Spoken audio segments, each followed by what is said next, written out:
All right, real quick, before you skip ahead, I just want to remind you that this here is a free first hour version of the show, and every interview has a second hour for Plus members in what is now one of the longest running and most successful sponsor free podcasts on this island Earth. I think I can say that. A Plus membership is $8 a month, and you get the 5 ongoing 2-hour interviews I do each month, as well as access to the full archive going back to the beginning, no seasons or tiers or gimmicks like that. Just hundreds of interviews that have always been free of ad breaks, well edited, information rich, in depth explorations of all sorts of things with tons of amazing guests. Lots of timeless classics that get far beyond the stories of the week and the politics of the day. You know if Plus is for you or not, but I do want to add just a few more bits of information so you have the best experience if you do come over. The easy way to get started is to use the links right at the top of the show notes or at thehighersidechats.com, and then when you sign up, look out for a welcome email that includes a custom RSS link that you can easily add to any podcast player with a simple copy and paste. No need to mess with the username and password because God knows we've all had more than enough of that. But you can still use the credentials to log into the website where you can rate the shows, engage in the comments or forums with other Plus members, and check out the archive based on categories and topics that make it much easier to find the stuff you'll like best. A second sign-up option is to get Plus through Patreon. You get all the same shows, but no access to the site, and the trade-off is that Patreon is a Spotify partner. So that's our little workaround to give you Plus on Spotify if that's your thing. But that's it. It's a pretty simple machine, so come on in. There's so much more to hear. Sign up is quick and easy, and you're keeping a truly independent platform intact. For me to still be doing this the same way after so many years, clearly that means the members are pretty happy, and you could be too. Think about it. Tell a friend, and thanks for listening. The planet's puppet masters almost surely have a plan. There's clearly maybe something there beyond the realm of man. And until we've thoroughly tested every last close-chested view, I find the more we think we know, the less we really do. Where would we be without THC? 'Cause we know they're lying to us, just don't know to what degree. Where would we be without THC? The Higher Side Chat Show, Greg Carlwood and Company. So say we all, Higher Side Chatters. From the Sunshine State, I'm Greg Carlwood, and regularly we reflect on what this reality really is, why we're here, who we are, and all the big questions so often ignored by the meandering masses making their way through the endless loop of work and worry, stress, and sleepless nights, screen scrolling, and binge watching. 80 years seems like a long time to live, but we see plenty of people walking among us who never make it to even a moment of deep thought and big picture contemplation. Yet others regularly confront these questions because they routinely have logic-defying experiences or connections with entities that truly give them no choice. One family that knows this all too well is the Bledsoes. In 2007, while fishing on the Cape Fear River with one of his sons, Chris Bledsoe had an intense entity encounter complete with missing time and spontaneous healing of his debilitating Crohn's disease. Ever since then, his family has lived in close proximity to high strangeness, glowing orbs, and a prophetic entity now widely known as the Lady. So much so that people regularly come to their North Carolina property to see for themselves and often do. Chris's experiences attracted the attention of NASA, military intelligence, the CIA, and agents from almost every governmental organization you can think of, including members of this so-called invisible college of prominent businessmen and scientists who investigate high strangeness in the shadows out of their own personal interest. Chris also exhibited the ability to pass on this spontaneous healing to others, and has many examples of such, including being brought in to heal higher-ups within government and the intelligence community, and their family members, only attracting more attention and study from the big machine. Well, Chris was here for an interview with me in 2020 that I still look back fondly on, and he released his wildly popular book in 2022, UFO of God, The Extraordinary True Story of Chris Bledsoe. Today, we are joined by Chris's son, Ryan, who has been along for the ride since he was barely a teenager and has had many wild experiences in his own right. He's also the host of the popular podcast Bledsoe Said So, and I know it's going to be a good time. The the paranormal podcaster, strange stuff experiencer, and invisible college person of interest. Ryan, welcome to the higher side. Hey, thanks for having me, Greg. I love the intro. Never thought that I would hear one with me on the show. If it's okay, I'd like to say this is like a major manifestation moment for me. This is legitimately the first podcast I ever listened to. Wow. When I even found out about podcasts, I think I typed in conspiracy and all these different podcasts popped up and I was attracted to your picture. I was like, this looks cool. And here we are, man. So I do have you largely to thank for me getting onto the podcast scene and starting that whole journey. Man, I appreciate that. And thanks for saying so. I have really been looking forward to this because you and I have talked a bit on and off since the interview with your dad 5 years ago. You've shared some insights with me privately and showed me my first picture of metamaterials that apparently comes from off-world or contains off-world elements. Very bizarre looking metal twisted up. And let's start there, actually. Assuming many people listening know the general shape of your dad's story, there is a person in Diana Pasulka's book, American Cosmic, she calls Tyler D, and it's come out that this person is Tim Taylor. And Tim is the one who brought this metamaterial to you, right? That's correct. Yeah. Wow. Tell us about that experience and what it was like holding it and the effects that it had. Yeah, so just to like very quickly backtrack and explain how and why he came to see us. As you said, our experiences started in 2007, right? And it was very difficult at first. We had no clue what was happening, what we were getting involved with. We had reported our experiences to MUFON because we were watching like a UFO TV show and it said, if you've had a sighting, go to MUFON, right? So we go and we report our sighting, had no clue it was a CIA data collection agency, right? We're just like ordinary North Carolina carpenter type family. Me and my siblings were all children. And over the years, NASA started door knocking. People started coming from around the world, had seen the documentary because there wasn't a documentary about us that came out in 2008, shortly after we reported it. And it just kind of snowballed and got out of control to the point to where it was so much for us to handle at the time. Dad was throwing in the towel. I don't want to talk about this stuff anymore. This is causing damage to my children. They're getting mocked at school. Long story short, in 2012, he has this experience with this glowing woman. She's floating off the ground. She gives a lot of details about the age of Aquarius and stuff we had never heard of, being Pentecostal Christians in the Bible Belt, right? She said that she goes by Hathor, but that throughout time she had been known by many names and just all this strange stuff that we're like, what does this mean? And when Dad reported that encounter in 2012 is when the CIA personally started getting very interested. So shortly after that is when Tim Taylor came. And I want to say the first time he came to our property, it was October of 2013. He shows up. It wasn't like he showed up as a surprise like NASA did. He had arranged to my dad through text or call or whatever, can I come? He's like, yeah, but it's my daughter's homecoming game this weekend. She was like always running for homecoming princess and queen and all that stuff. So he was like, you have to be okay with going to my daughter's football game if you want to come. Other than that, come on. I'll send you that picture of people from the intelligence agency going to my sister's high school football game. It's pretty hilarious. Just gives you a taste of like how interested they were, Yeah. But anyway, so he shows up. He has all these badges. They're like CIA, NASA, NRO, Air Force. He had one that said Area 51. Like literally, I kid you not. It was like they call them lapels, right? They're like these little printed pieces of paper inside a laminate slip. And they're like on lanyards. Like a Comic-Con badge. Yeah, it's like that. Like a Comic-Con badge. And he had, CIA, Air Force, NASA, Area 51, NRO, and that might be it. I'm not sure.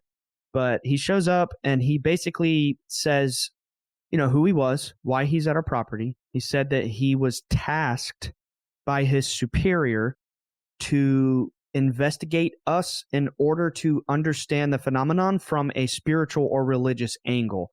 So in other words, when people get really read into the program in these intelligence agencies and they start getting deep into the weeds, they are nudged by higher ups to say, okay, you need to start studying things like Kundalini, mysticism, sacred geometry. Like they're made to study all these things, Rosicrucianism, the Templars.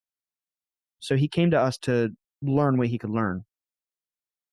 He had an NRO mission patch that he showed us, which, by the way, NRO is a joint operation between CIA, Air Force Intelligence, and NASA. And it means the National Reconnaissance Office. And it's like top secret spy satellite. And he was in that, plus all those other agencies. So he had this NRO patch. And you can look it up. I can send you a picture of it, or you can just Google it. All mission patches are public information, right? And it had a picture of this lady with purple hair with a gown, and she has a trident like Neptune, and she has a fireball in her hand. So she's obviously a godlike, magical woman. And he's telling us she has been revered throughout all time. She's been worshipped in places you couldn't imagine. And we know she's real, and she's been tracked throughout all of time, literally, like Fatima, you name it. And basically he said, like, when you guys reported this, we knew it was serious. And he made my dad write down all of his encounters with her and what she said and explained to him. He took that to the Pentagon. But in the same little weekend when he was there, to get back to your question, I know it was a long-winded answer, but he had a MacBook with him, and he opened it up, and there was a PowerPoint presentation, and it said, for the Bledsoe eyes only. And he was like, I want to give you guys this presentation. And look, if you've heard my show or you know who I am in the slightest, you know that I do not protect these people. And I think it's all, I didn't sign anything, and I'm going to tell you like it is. And basically what he said, Greg, was we have a small box that we're going to get as close as we can to the edge of this box. And I'm going to explain things to you just as close to the borders of this box. Beyond that, I'm not allowed to talk about with you. And he was like, and I would highly recommend that you don't go publicly and talk about any of this material. If you had been telling this story 6 years ago, we would have shot and killed you and made you disappear. But we don't really do that anymore. We have other ways of ruining people's lives. And besides, if you do go talk about this publicly on Facebook or YouTube, whatever, everybody's going to think you're insane and you'll look like a lunatic. So that's your call if you want to do that. But otherwise, we would really prefer that you keep quiet about this stuff and you don't talk about this publicly. And we were like, okay. So he starts showing us this PowerPoint. It has pictures allegedly of Area 51. I do think a lot of it is bullshit. And I think that they, as you probably know and are familiar with, I think that they pump a lot of bullshit into people to try to get people to spread their story and make the big boogeyman bigger and badder and scarier. He showed me a bunch of pictures of an empty room and said, this is Area 51. It's like, whoa, you know what I mean? You weren't impressed. Maybe at the time when I was like 20 years old, I was just like, whoa. But now I'm like, that is kind of whack. It was just pictures of a room and death threats about don't talk about this. So he has these metamaterials is what he called them, or exotic metals or whatever. I think metamaterials kind of came later. Tom DeLonge came up with that whole name, or he was given that name to spin to the people, whatever. So I went first, right? He was like, I want you to try something. I want you to hold these metals, and I want you to pay attention and notice what you feel. And I was like, what should I expect of it? He was like, don't think about it like that. Just notice if you feel anything. I was like, okay. So he put a piece in my left hand, and I felt nothing, right? And then he put a piece in my right hand, and when I was holding both, it was like an electrical current through my body. And it wasn't painful. It was very gentle and kind of soothing, but it was like electrical energy. Have you felt like a tinge meter? It's a totally normal thing used in physical therapy. It's like if you've broken a bone or you have like a severe muscle injury, they put these patches on you and it sends those currents through your body. Back in the Jackass days, I saw them playing around with those things. It's kind of like that, but even less painful than that. It was just like energy flowing through my body. And I was like, whoa, I feel it. I feel it. And he was like, interesting. Then we went one by one and got all the members of our family to hold it. And all 6 members of my family, like my mom, my dad, my siblings, we all felt the energy. My wife, who at the time was only my girlfriend, was over. And I was like, let's try it with her. And he was like, okay, fine. He was kind of getting uncomfortable. We put it in my wife's hands. She didn't feel anything. We'd only been dating for 2 months. She had never seen anything. That's significant. So he's explaining to us after we all went through this little experiment one by one that this is a test that you could call it whatever you want to call it, the Invisible College, the Illuminati, the high-level Department of Defense people. He's indicated that they go by all those names. Let's just say the cutting-edge people in these government circles who are in the know, they use this as a test to determine if people are for real or not, as far as having experiences with entities. And he straight up said that if you have had any sort of encounter with a dimensional entity, you'll react to this metal. Because this metal, he said, off planet. I know if you read Diana Pasulka's book, they talk about they'd pop out of thin air at the giving field and they just appear there. There's something very strange about this metal.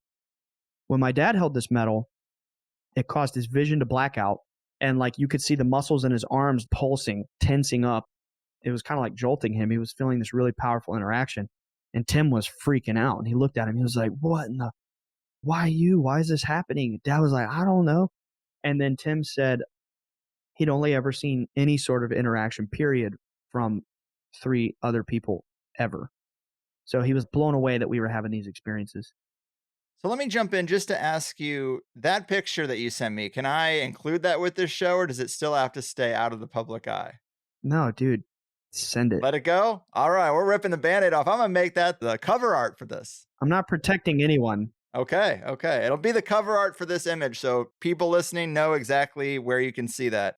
Great, because I didn't want to blow up your spot or anything like that. People send me things sometimes. I'm not going to be the one to leak it or betray their trust. So very, very interesting. Now, I don't want to go all Brad Pitt and Seven, but what's in the box? What is in the box? He said you can go up to the lines of the box. You're not going in it. How much do you think they know? Are they still trying to investigate things? Do they still have questions? What do you think is beyond the lines of that box that he said he couldn't tell you? You might know more now than you did that day. Yeah, well, that was like 11 years ago, that little conversation. Let's just say that they are not being honest about the connection and the interaction that they claim to have. And I can honestly tell you, and only because it's still happening live right now, it's not for protection of anybody. It's kind of like get things done first and then talk about it later. But I can tell you right now, even just 2 weeks ago, my dad was advising somebody associated with the Pentagon about disclosure. And again, it's like, I only don't want to say that just because it's still happening.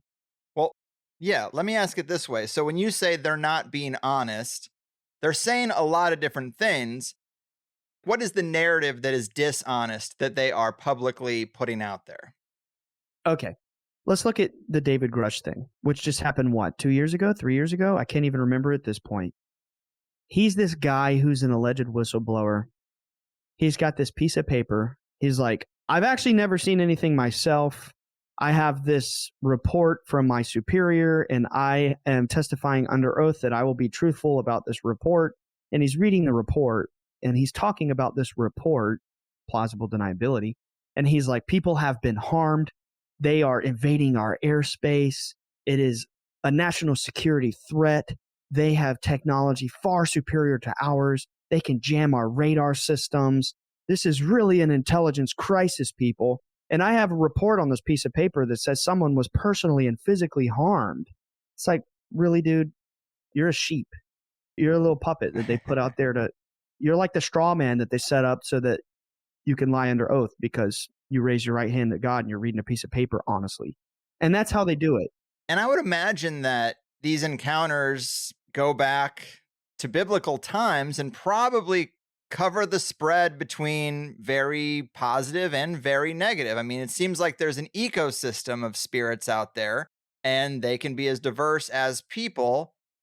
I would assume. I don't have experience, but it is interesting that when you put someone forward, you cherry pick a story that includes someone being harmed, which might have actually happened, but definitely might not be the norm. It might have been an exception to the rule, which is usually pretty mundane, at least in terms of walking away from the encounters. Not a lot of people seem to be harmed. Yeah. My take on this, after having seen and experienced so many things and have had so many conversations with so many people, look, I'll be the first to tell you I'm not a fundamental Christian. I do believe that a lot of elements of the Bible are true. because of something that you just hinted at. You said that maybe this phenomenon goes back to biblical times. I think you're absolutely right. I think that this phenomenon is always here and has always been around us. And a lot of the myths and stories of miracles and gods and things from around the world are because of this. So therefore, I think some of these things are more true than maybe we thought, like stuff from Hinduism, stuff from whatever. And my understanding of this, as you said, ecosystem of beings is it's like a spectrum of existence.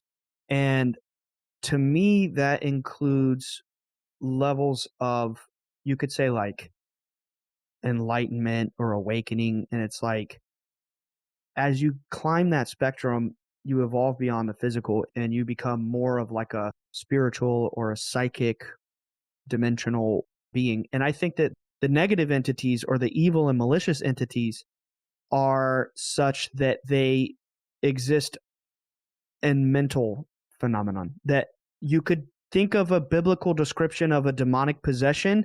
I think that's accurate. Now, the government's perspective is that there's reptilians. Through back channels, they put out all this bullshit through a lot of these government whistleblowers, through Scientology, through Aleister Crowley type shit. It's a really deep thing that we can get into if you'd like. But they put out a bunch of this. They eat us. They're reptilians and they're conquering the galaxy and the Galactic Federation of Light and the Pleiadians, and we channel to the starseeds. And it's like all this bullshit, man.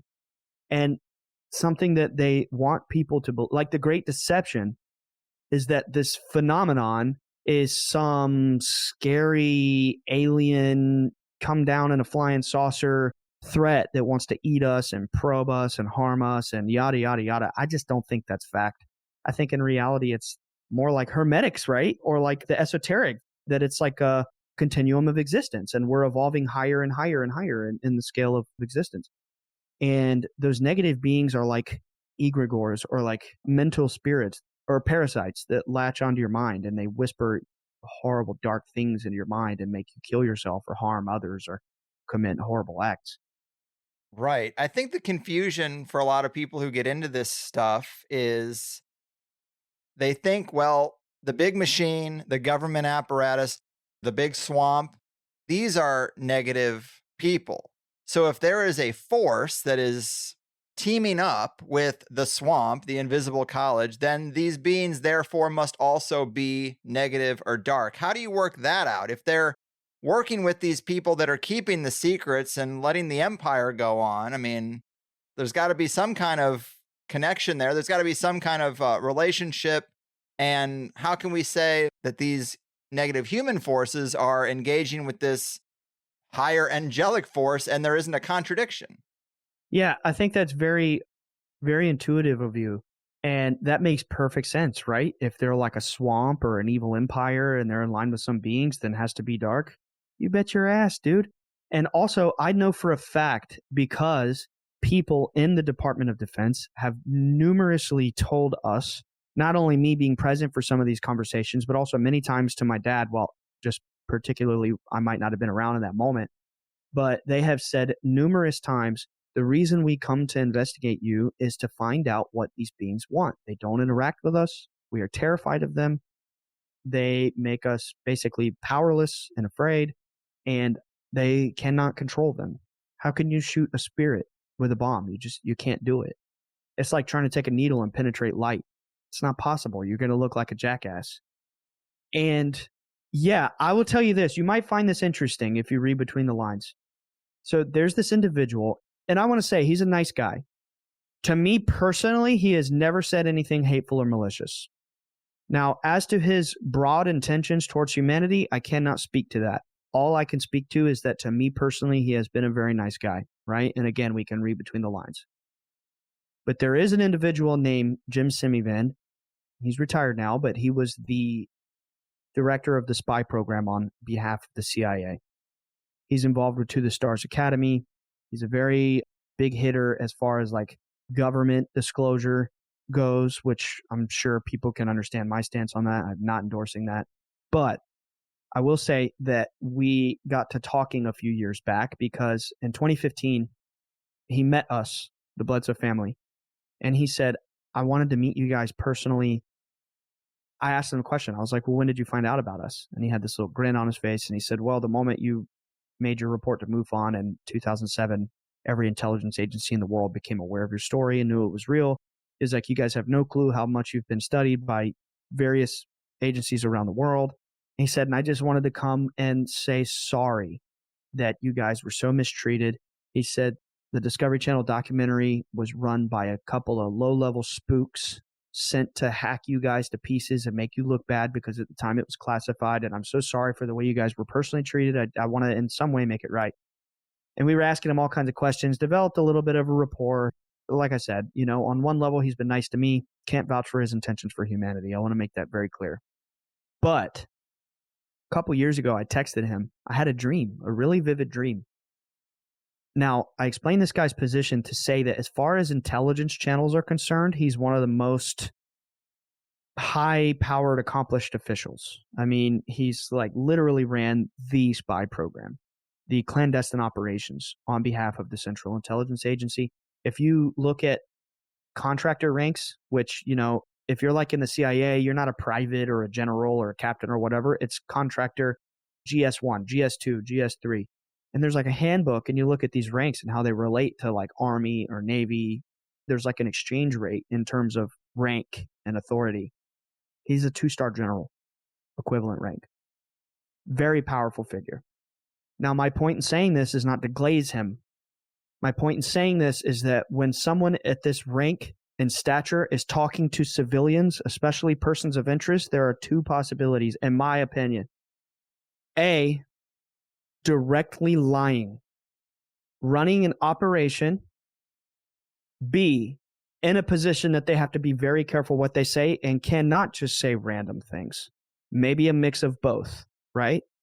A CEO of a company would not go to somebody, oh, I'm a fan of Starbucks. The CEO wouldn't be giving goods away to a person who shops at Starbucks unless he was just like messing with them, intentionally trying to see what they would say or react, or would be very careful for damage control.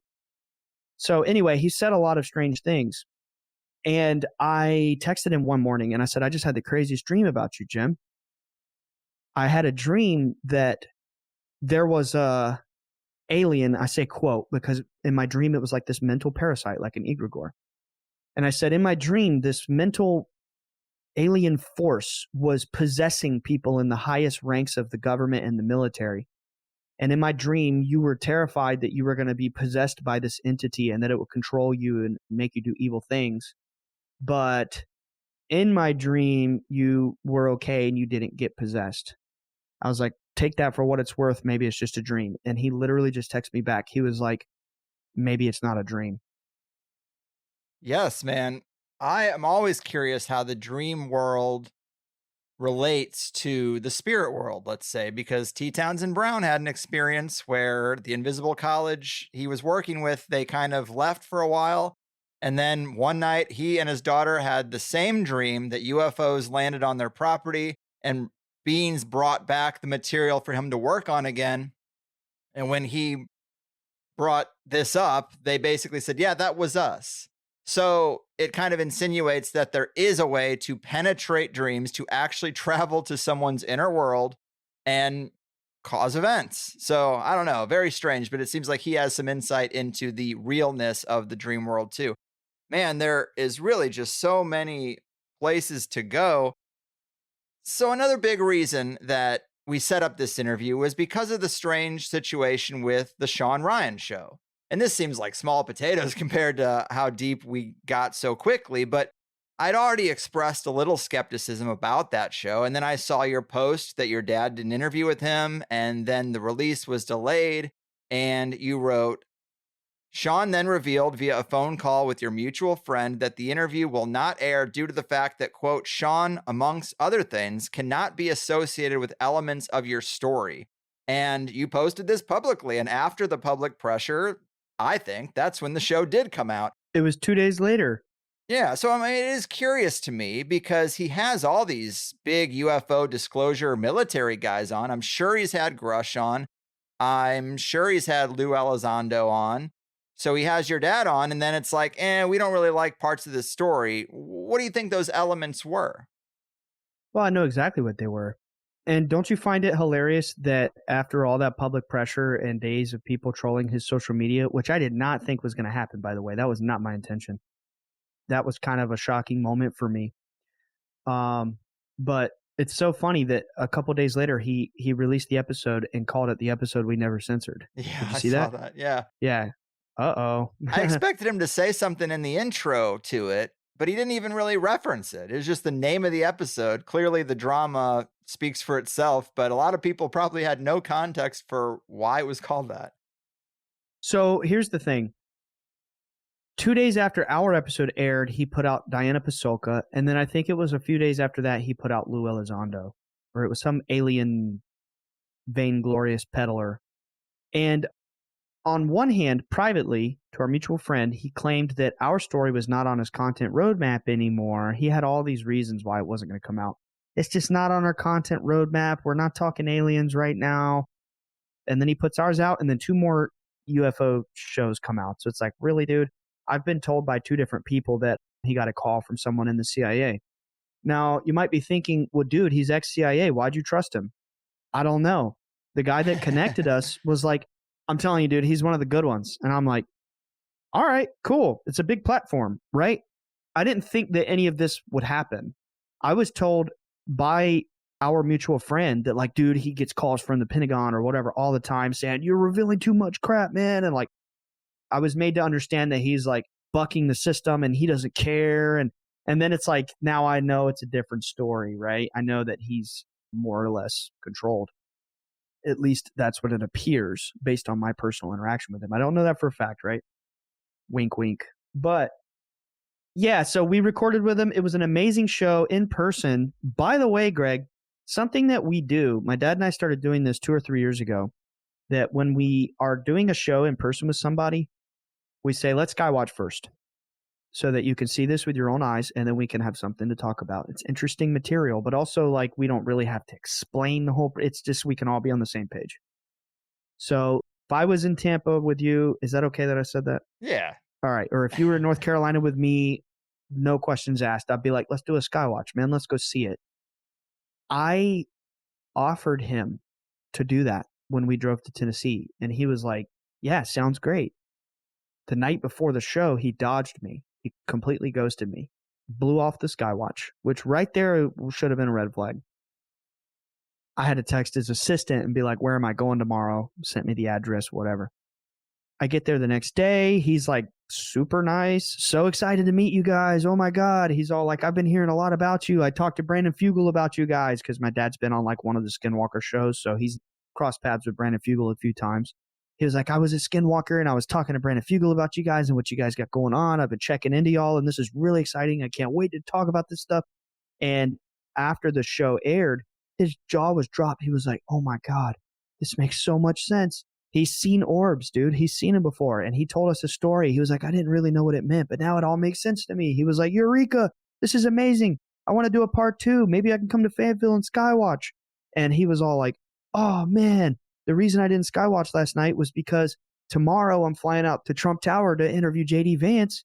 And I wish I'd canceled that. I would have rather skywatched with you guys. It was just all this glowing, like he was just glowing like, this is so amazing. And me and Dad are like, fuck yeah, that was awesome.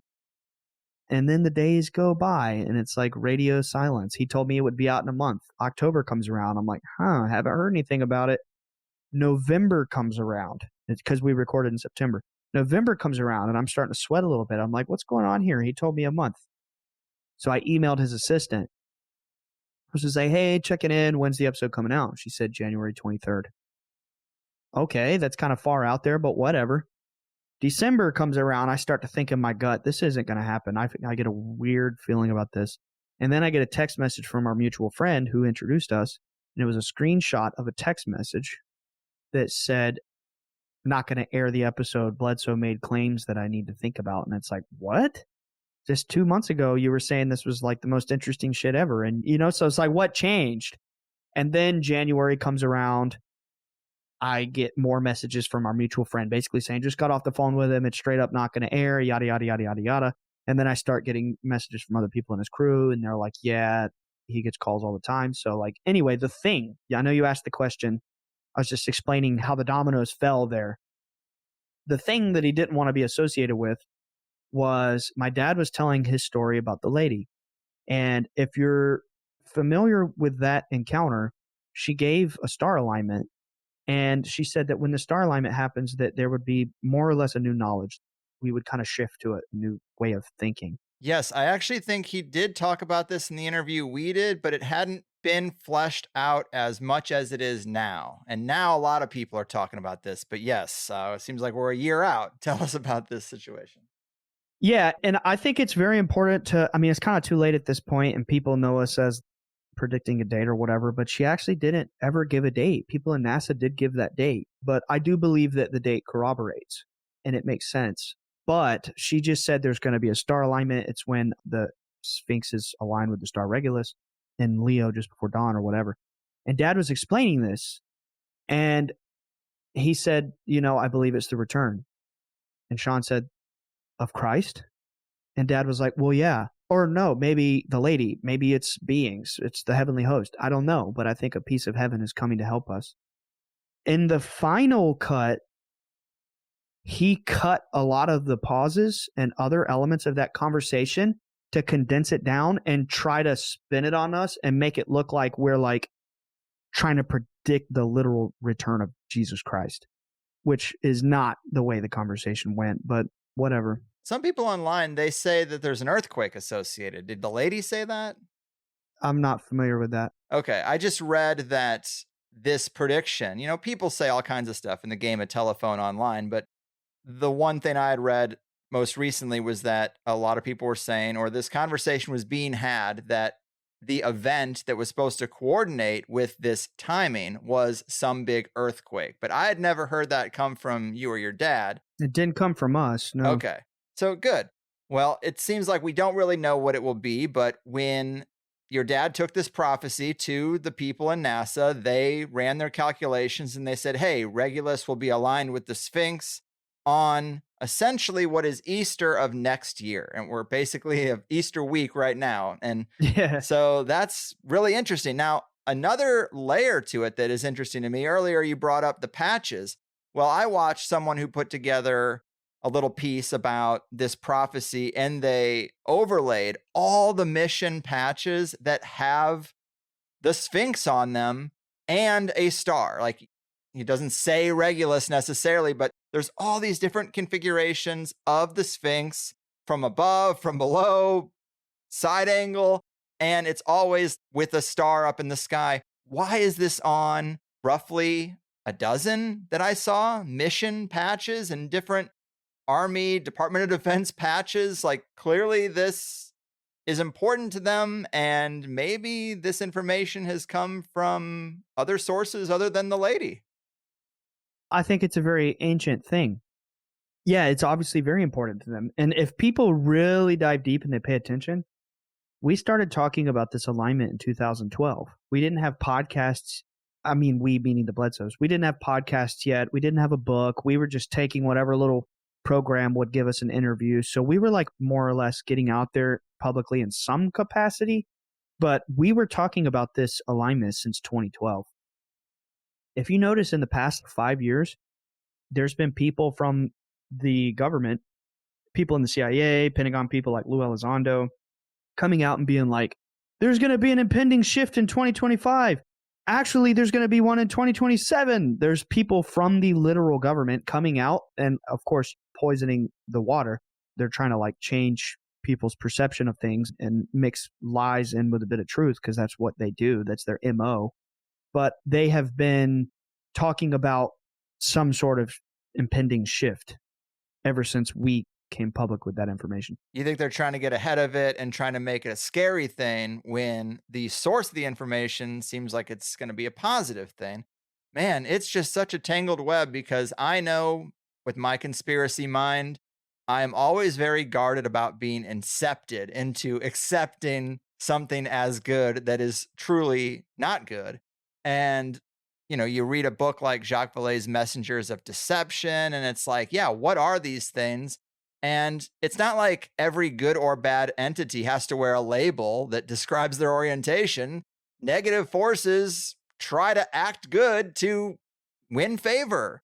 So that being there, it becomes really tough for people who don't have the firsthand experience to accept that something good would happen, because it's just easy to be like, oh, I bet they said they were good.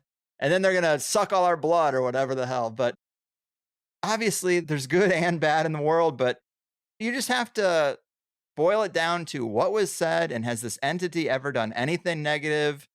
Not in your life, not in your family's life. I mean, your dad was healed and then also developed a healing ability. And now there's so many layers. Like, people could say, well, yeah, this entity healed one man and had one man become an advocate for that being.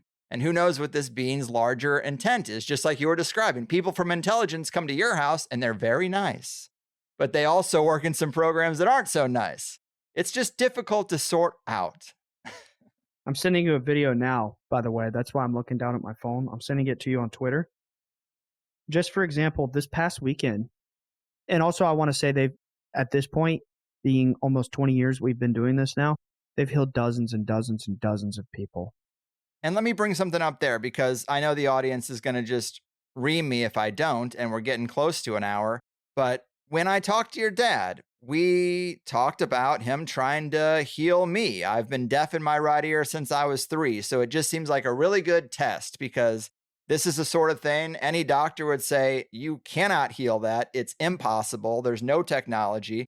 And he said he would work on it. I think he asked me to send a photo and a lock of hair, if I remember correctly, which I understand, like energy, frequency, you got to have a piece of a person. And then nothing really happened. And I know you had messaged me that I think you had a family tragedy around this time. And I know he's blowing up in popularity. So my cousin overdosed at that time. Oh, sorry to hear that. I'm sure in rural areas in the Bible Belt, that's very, very common. I mean, it's getting to be common everywhere, but sorry to hear that. But for the audience to update them on that, it just seems like maybe he got too busy and was dealing with family stuff and it just didn't happen. We can't say it was a failure necessarily, but maybe it just didn't happen, to your knowledge. It's also not a magic trick, and it's not an ability that my dad has. He just requests that people be healed, and many times it does happen, and it's not something he has control over. You know, I do still think it's possible for you. Man, well, it seems like I need to come to North Carolina for a couple of good reasons now. Come on out, man. We'll do a whole Skywatch thing. We could probably get some epic content about that. Just hanging out. I would love that, man. We'll put you up. Yeah, let's talk about that. I think that would be amazing. Now that I'm on the East Coast, it seems like it would work out.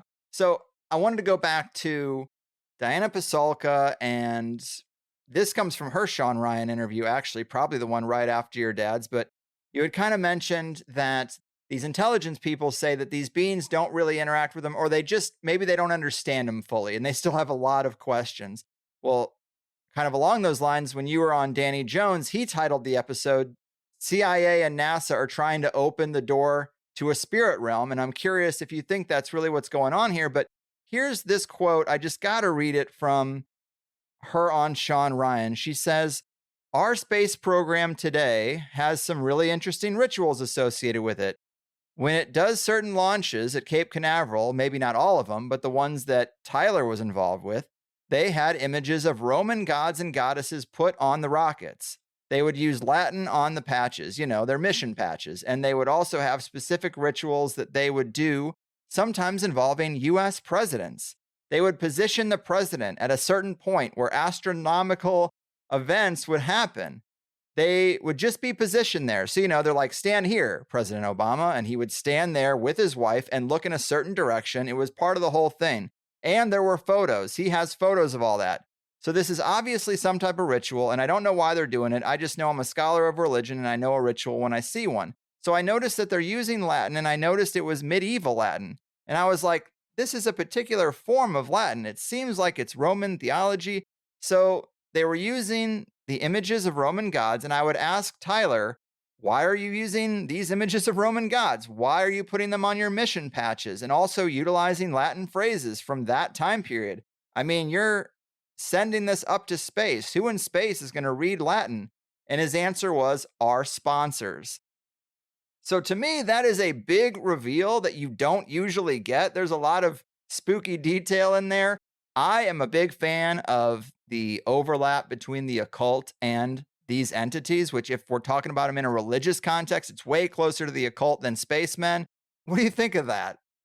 I can't really speak to the whole story from Diana and Tyler and the rituals they do, other than they have told us as well that they do these rituals and that they even face different cardinal directions on the equinoxes and the solstices with mission launches.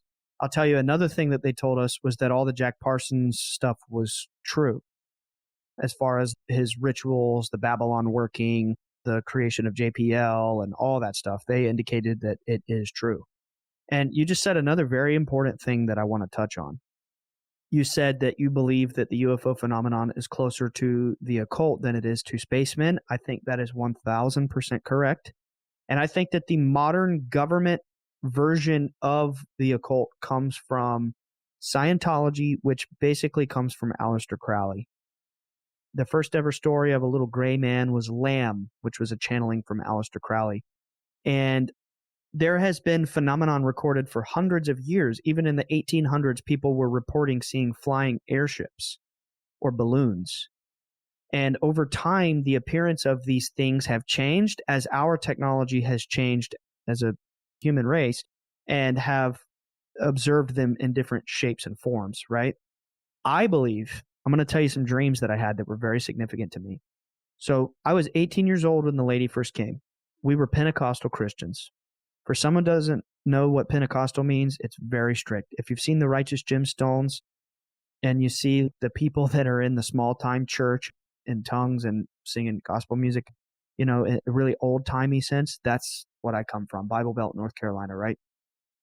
So you can imagine the existential shock when seeing these things as a child. And I was 18 years old. The lady comes. She tells my dad, which of course he turns around and tells me right away, that she was known by Hathor, but throughout time she's been known by many names, and that she was the divine feminine, the hidden aspect of the Trinity, of God. And she said that the hidden one is Amun-Ra. And I'm like, what? Isn't that Egyptian character from that video game I've seen? You know what I mean? I didn't know what this meant. Stargate. Yeah, that too. That too. We loved Stargate growing up. My dad was obsessed with it. Even before our experiences, it was his favorite show. But anyway, so I start thinking about this stuff really deeply. I'm like, what does it mean? What does it mean? It's like, on the one hand, I believe this because I'm seeing these kinds of things with my eyes and I know my dad is telling me the truth. But then on the other hand, this isn't in the Bible and I'm a little concerned about how this meshes. At the time, I had no clue how it made sense, but I was like, I know this doesn't make sense to me right now, but I'm just going to go with it and it'll make sense someday, kind of thing. Over time, I started to have dreams, really powerful dreams. And one of them, I was probably about 21, maybe 22 at the latest, just out of college. And I was still going to church at this point, but I was kind of like over it, but I was waiting for the thing to get me out of it. And I had this dream where Osiris was standing at the foot of my bed. The only reason I knew what Osiris looked like was because I played a video game at the time called Smite. It's like a little MOBA, like League of Legends or something.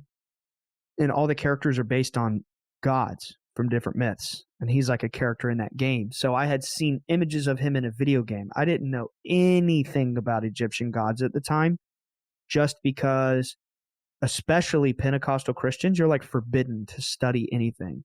My pastor literally told me, oh, you do martial arts? Just be careful not to get into a trance because demons might enter you. Oh, you're going to do yoga? I don't recommend that. Demons might enter you. It was that kind of extreme thinking.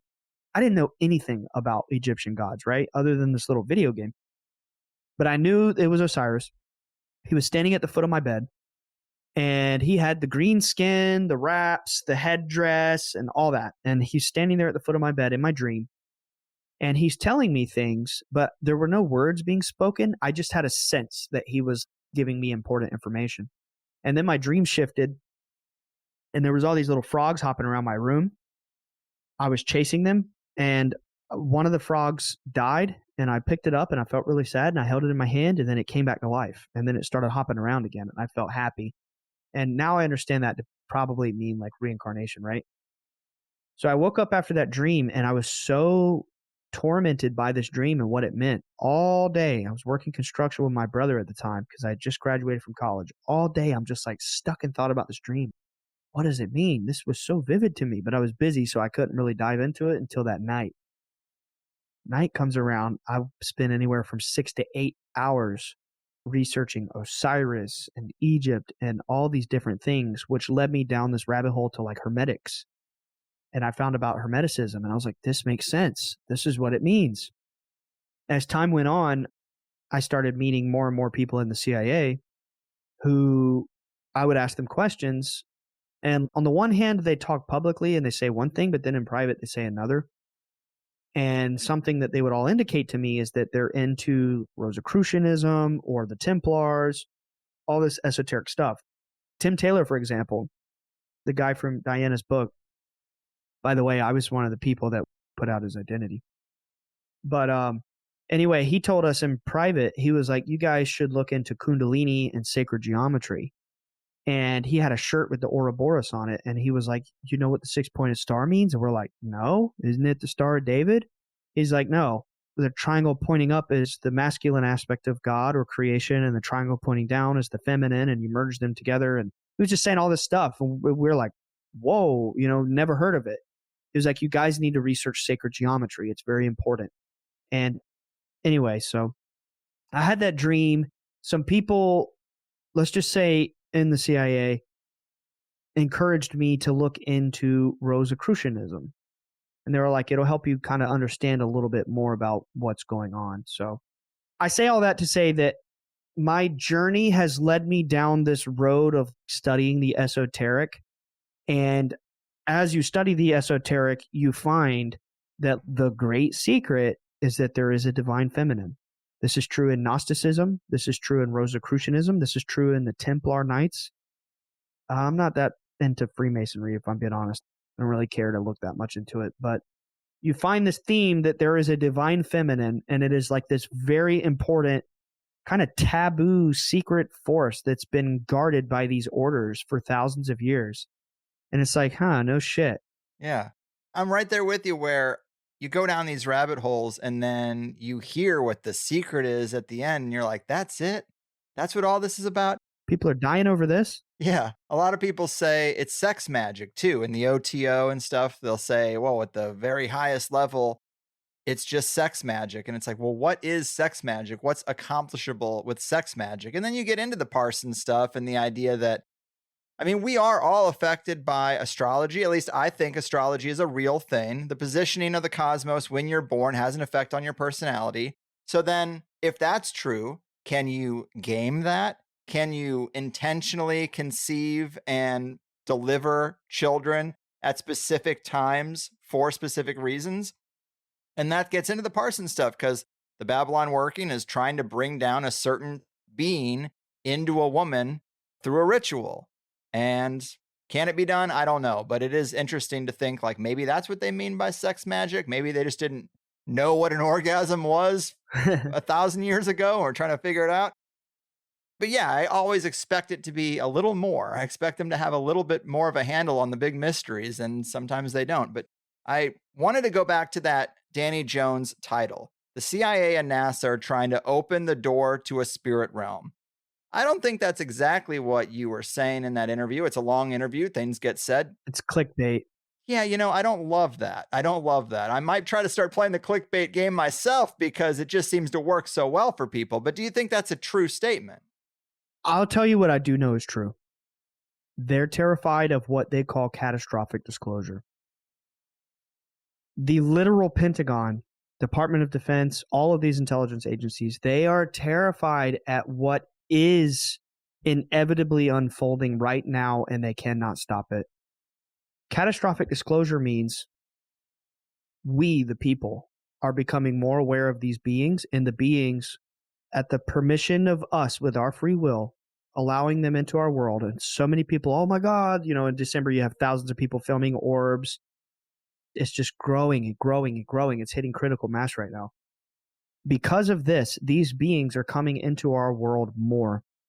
And they are terrified at the aspect of these beings choosing to come in and put a stop to what's going on with these government powers, like whether it be war, control.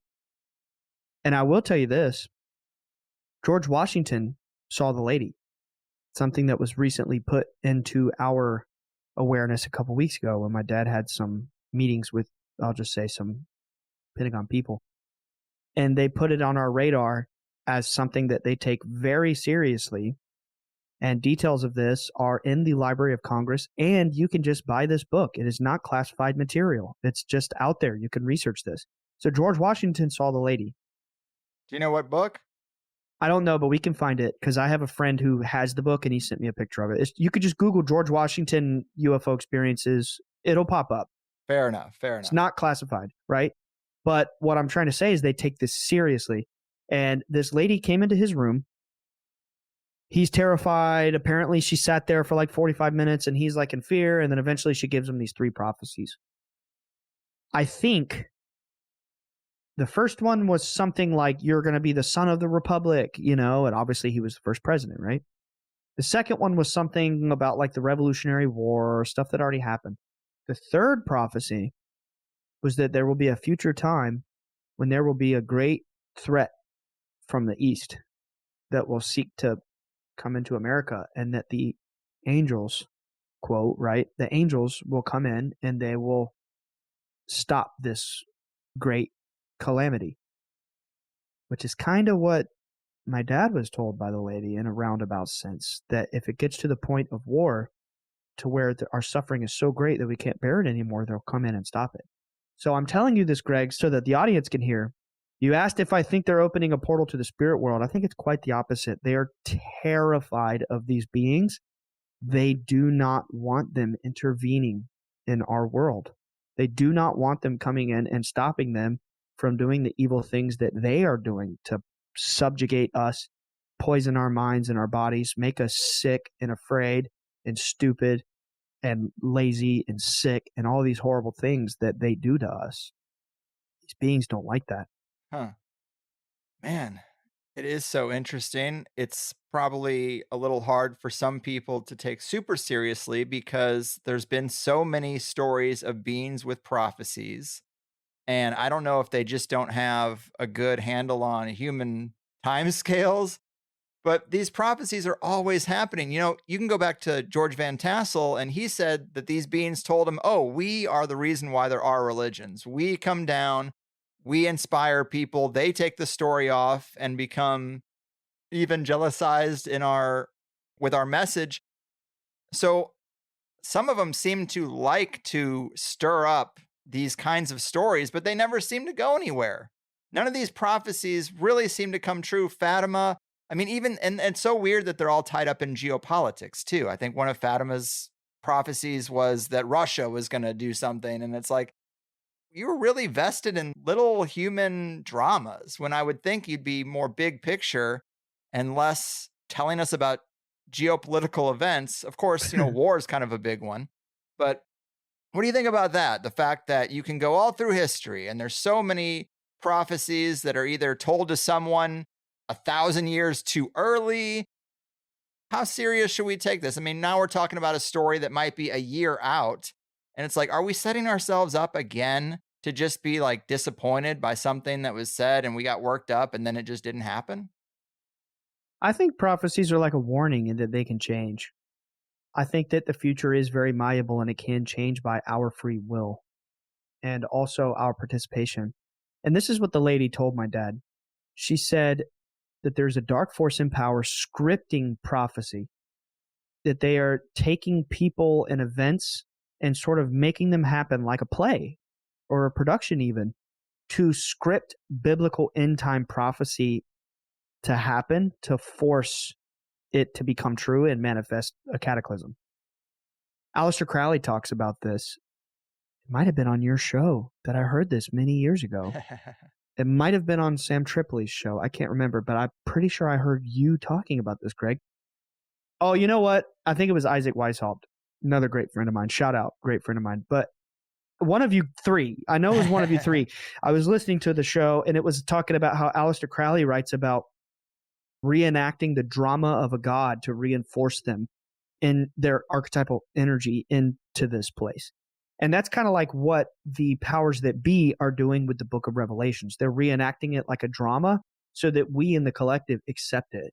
And this being, the lady, right, the divine feminine, whatever you want to call her, she told my dad that it doesn't have to be so, that we can change. But what that means is that we all have to sort of wake up and choose to be in like a loving, positive state and not in a place where they're siphoning our fear and causing us to suffer from being in that vibration. So it's like, is the star alignment going to happen? And then we all look up at the sky like Independence Day and ships come down? I don't think so. I don't think it's like that. I think that it's very metaphorical.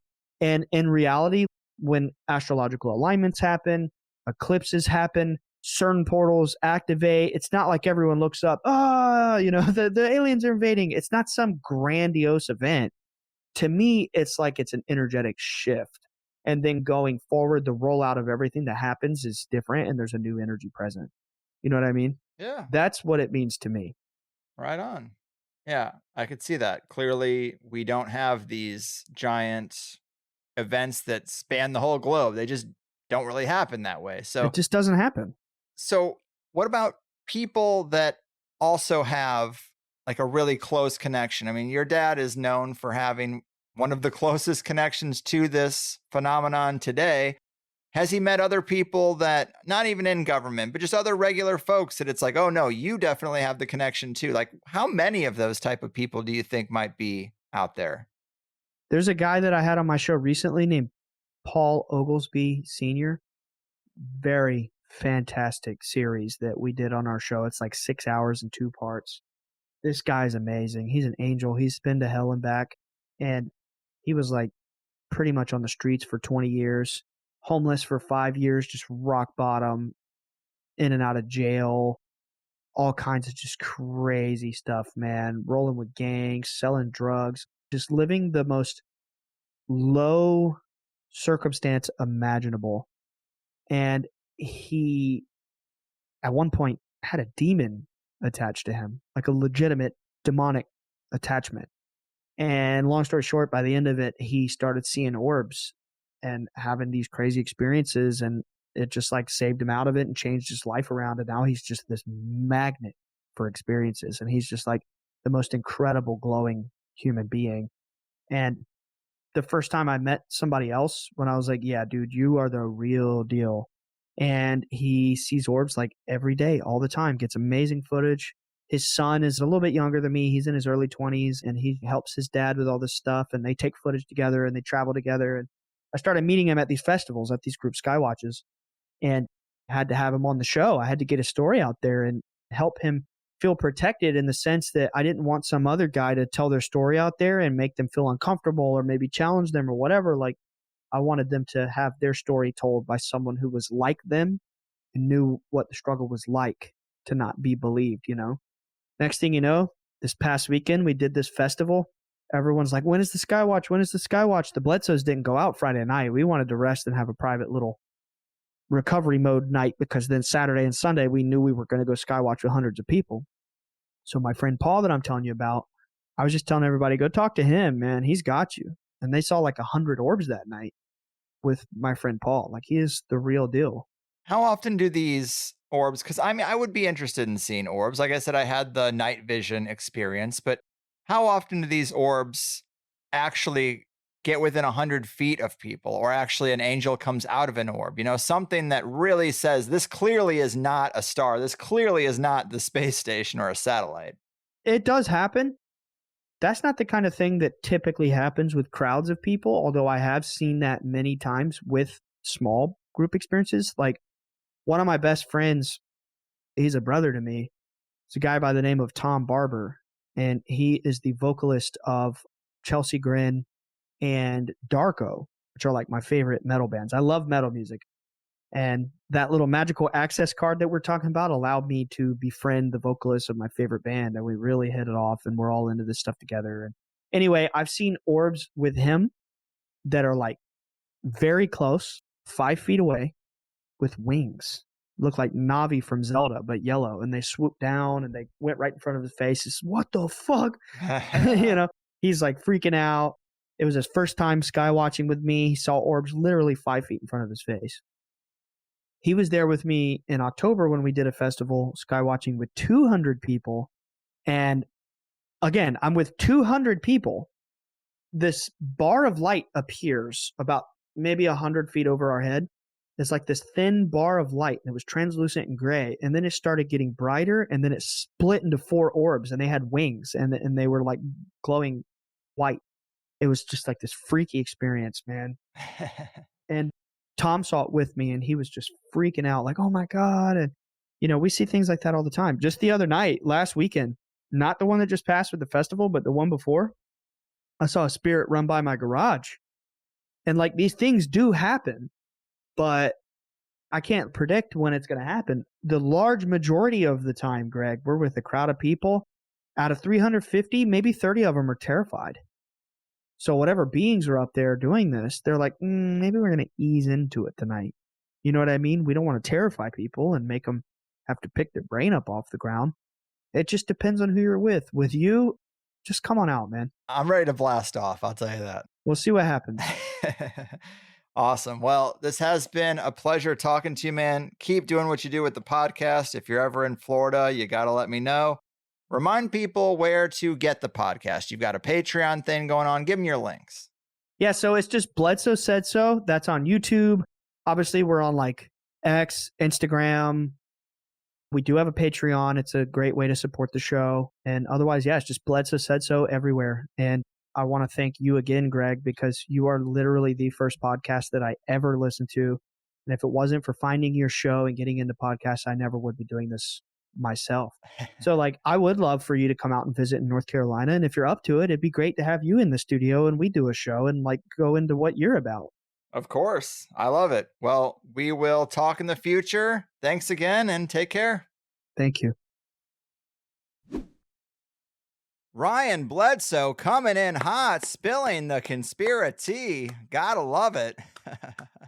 So often with these sorts of interviews, there's so much calculation over what a person will and won't say, what they can and can't reveal.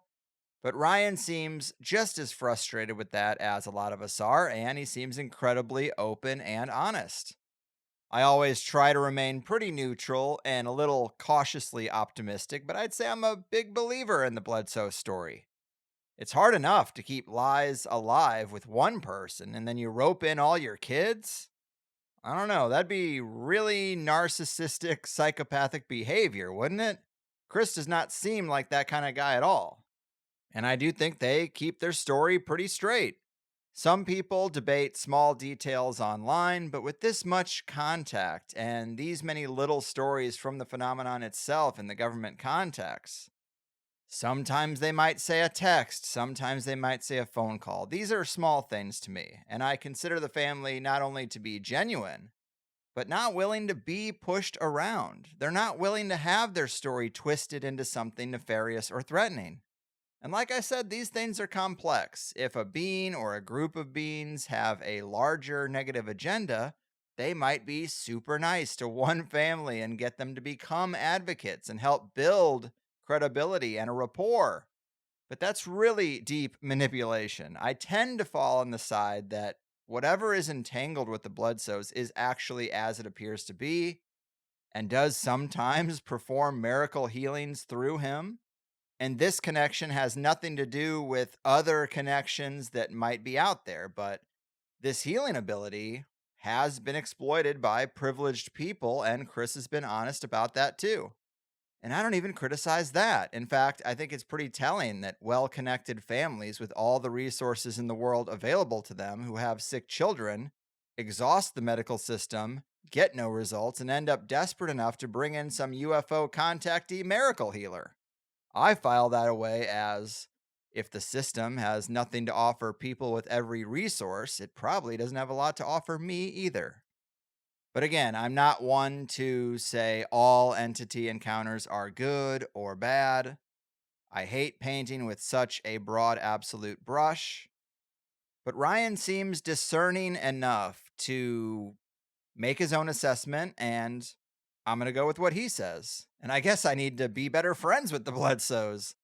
I actually remember back in the day when I did a couple interviews with James Gilliland, who has a property in Washington State near Trout Lake. He talks about very similar types of experiences and orb sightings, and that anyone can come to his ranch, his place, and have experiences pretty reliably. And people have brought cameras. I think Jimmy Church went out there, and Coast to Coast might have gone out there. He told me I could come see for myself, and I just never did. But I feel a bit more drawn to the Bledsoe story. And if there's a chance to heal my deaf ear, well, I'll take it, on top of maybe having a contact experience and just hanging out with Ryan, who seems a lot more my kind of guy than some of the other options for these sorts of things. And let's talk about that cover art image for this one. As I said, several years ago, after I interviewed his dad, Ryan shared this picture of the metamaterial with me. I think this is the actual stuff from the gifting field in American Cosmic, or very much like it. But you heard the story about energy and the effects that it had. Well, I have held on to this photo, and I was just thankful to have seen it myself, and now we're putting it out there. I hope it's not disappointing because people have seen it somewhere else. I'm sure I'm not the only one to put stuff like this out there. I wouldn't exactly call it an exclusive reveal or anything cheesy like that, but I've looked at this a lot, and it does seem a bit unlike anything else that I've seen. And I'm glad Ryan gave me the okay to share it. See what you think. But when I have a guest with a personal story and credibility being such a big part of it, I do surf the comments and Reddit threads to see how other people generally feel. And you're always going to have critics, but most people seem to be pretty open to what the Bledsoes say. A lot of people say, I followed them for a long time. I find the story credible. I even found 2 comments where people said that they, or someone close to them that they know, was healed by this ability that comes through Chris. Just regular people without a major platform. I could totally see how someone would just go to the comment section on a Chris Bledsoe video and tell the story. The healing ability, clearly amazing. The prediction is super interesting. We have about a year to see what happens, but the number of military patches with the Sphinx and stars is so strange. We will see. I will also note that these beings seem to be pretty bad at physical time, so I don't really consider it something that the whole story hinges on. But I am curious to see what happens. I'm reminded of the Schwab show where we talked about these experiences and how they kind of mirror MK Ultra type experiences. And maybe just part of the process for them, or something that they think makes the whole thing work, is a prophecy. I don't exactly know. But the whole Bledsoe story reminds me of this other story that I've told before. But because of the crazy wrap that's on my car that does have UFOs on it, a guy stopped me one day in a parking garage and said, "Hey man, I see your car. Are you interested in UFOs? Because I saw one once." And I'm like, "Oh yeah, sure. What was it like?" And he said, "Well, it wasn't really a flying saucer or a ship. It was more like an orb that turned into an angel." And I'm like, "Okay, now I'm really interested." An angel, damn, did it say anything to you? He's like, "Yeah, it did. And it healed something that I had going on with my throat with a warm light. And then it shot back up into the sky super fast." And that was it. As I'm putting groceries in the car, I'm like, "Wow, cool, man. Well, have a good day." But I liked that story. It resonated with me. It stuck with me because of those little nuances, healing and something more religious. Whenever someone has a personal story that bucks the conventional framing, to me, that rings more true. Because they're willing to go outside of the framework and say, my experience was a little different. So to me, that's a close match for the Bledsoe story, but the Invisible College probably just doesn't know about this other guy. And then in the disclosure hearings, they focus on people who have died encountering these things. And there was that recent document saying that in Russia, a whole platoon was hit with a beam and turned to stone or something like that. Well, I'm not saying that's wrong. I hold the door open for a wide spectrum of interactions and orientations, but it's just interesting how selective the disclosure movement is and how the emphasis seems to be on cherry picking the very rare, deadly encounters. And they pepper in some other stuff too, because they're not trying to be so obvious about it, but it just seems clearly slanted that way. You might also remember another interview I did with the director, Alan Stivelman, who made the film Witness of Another World, about a simple man who had an encounter and came away with healing abilities as well. It was free to watch on Amazon Prime at the time of the interview. I don't know if it still is, but Jacques Vallée did investigate that case personally too. Wild stuff, but I really liked this one. The second hour for Plus members is great too. More insights from Tim Taylor, someone I consider the most interesting man in the world. Fuck the do.Chris guy. Any detail I can hear about him or something he said, I'm really interested in. We also talked about angels and astronauts and what Chris was told about astronauts seeing angels up there. That all of them see at least orbs, if not angels. Very curious. And then we also talked about Ryan's time at the Monroe Institute with the Gateway tapes. All good stuff. One of my favorite interviews in a while. I hope you guys agree, and we will see if the ratings reflect that. And speaking of, let's see the rating for the last episode. Carrie Olahay, a really dark personal story. One of the sickest, darkest THC episodes in the 15-year history. I don't know what to expect. I would hope the rating here is mostly a reflection of how trustworthy people found Carrie to be and how believable her story is. Maybe a 4.6, that would be my guess. There were some sound issues, but let's check it out. Okay, it came in at a 4.8. Very nice. So relieved. I never know with a personal story. It's very much a pass-fail kind of episode, as opposed to a person with a lot of research where you might like 75% of it or something like that. But a 4.8 is great. People clearly were engaged with her story and found it credible. And now I do have to call this thing in. I'm getting on a plane tomorrow for Amsterdam and Monaco, taking my mom on her first international trip at 82.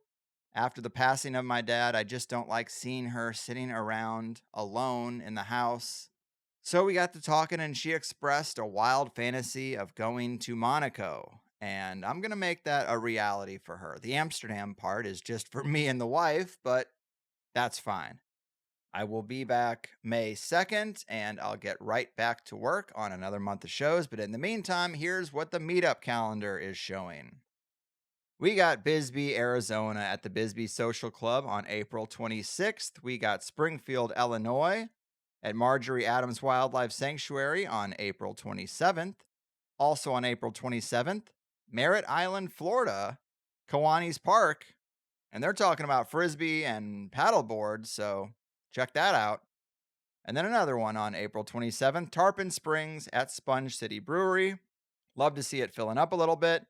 Then we have May 4th, Star Wars Day, Kiwanis Park, Merritt Island, Florida. That is the same as the other one, so maybe they messed that up. Make sure you go to the website for all the details and clarify that those two events at the same place are happening. HigherSideMeetups.com. But thanks for using the calendar, guys. I think it's a great resource for our types of people to not feel so alone and to insulate ourselves for the challenging time we seem to be coming up on. But very cool. Check out Bledsoe Said So. It is a great name and a great podcast. Let them know if you enjoyed this interview, and I will catch you on the next one. I've done my part. Your move, disclosure narrative curators, entity encounter investigators, and invisible college secret keepers. Your fucking move.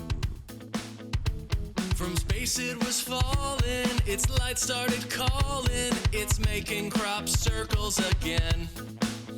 Just as I was looking up, it showed me all the hidden stuff, and now I'm all enlightened and zen. Waking up the masses is hard. Silver ships are coming yard by yard. Now I'm not asleep, don't obey the elite. Got a beam to the head. Now I start to wonder, now we're not the sheep that they bred us to be. Got a beam to the head. Now we start to wonder, now we start to wonder.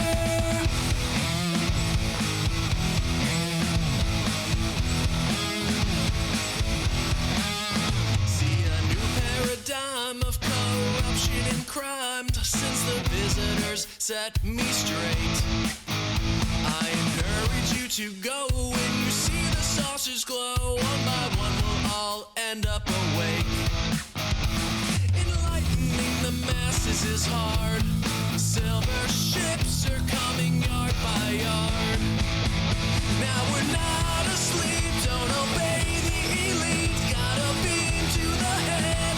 Now we start to wonder, no, we're not the sheep that they bred us to be. Got a beam to the head. Now we start to wonder. Now we start to wonder. Now we start to wonder. Now we start to wonder.